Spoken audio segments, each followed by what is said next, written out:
ഇതൊന്നൊരു പാത്രത്തിലേക്ക് മാറ്റിയിട്ട് ഇത് നന്നായിട്ട് തണിയാൻ വെച്ചിട്ടുണ്ട്. നന്നായി തണിഞ്ഞതിന് ശേഷം ഐസ് ക്യൂബിലേക്ക് കുറച്ചായിട്ട് ഒഴിച്ചു കൊടുക്കാം.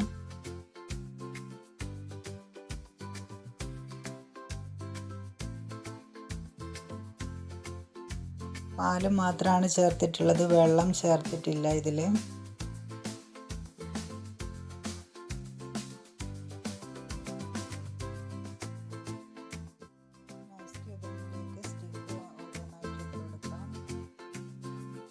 പിന്നെ ഇതൊന്ന് ഫ്രീസറിലേക്ക് വെച്ചിട്ട് നന്നായി തണുത്തതിന് ശേഷം എടുക്കാം. ഇത് തണുത്തിട്ടുണ്ട്. ഇതൊന്ന് പുറത്ത് പൈപ്പിൽ കാണിച്ചു കൊടുക്കുകയാണ്. ഇതിൻ്റെ പുറമേ ഒന്ന് വെള്ളമാക്കി കൊടുക്കുകയാണ്. നമുക്ക് പെട്ടെന്ന് ഇരുന്ന് വിട്ട് കിട്ടുന്നതാണ്. അപ്പം ഇതാ ഞാൻ വെള്ളം കാണിച്ചു കൊടുത്തിട്ടുണ്ട്. അതുകൊണ്ട് പെട്ടെന്ന് നമുക്ക് ഇതിൽ നിന്ന് വിടിയിച്ചെടുക്കാം.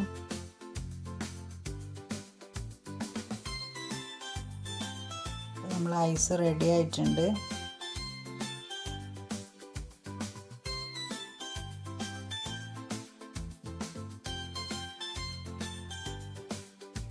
അപ്പോൾ ഐസിൻ്റെ വണ്ടി പോകുമ്പോൾ അതിൻ്റെ പിറകെ ഓടാൻ കഴിയാത്തതുകൊണ്ടാണ് ഞാൻ ഐസിൻ്റെ ഒരു ക്യൂബ് വാങ്ങിച്ചിട്ടുള്ളത്.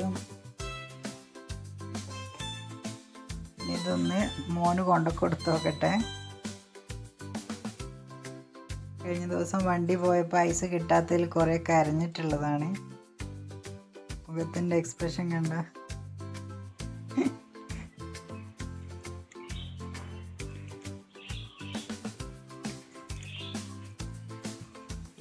അവൻ ഹാപ്പിയാണ്. രസമുണ്ടോ? ഇഷ്ടപ്പെട്ടുക്ക? എല്ലാവരും ഇഷ്ടപ്പെട്ടു.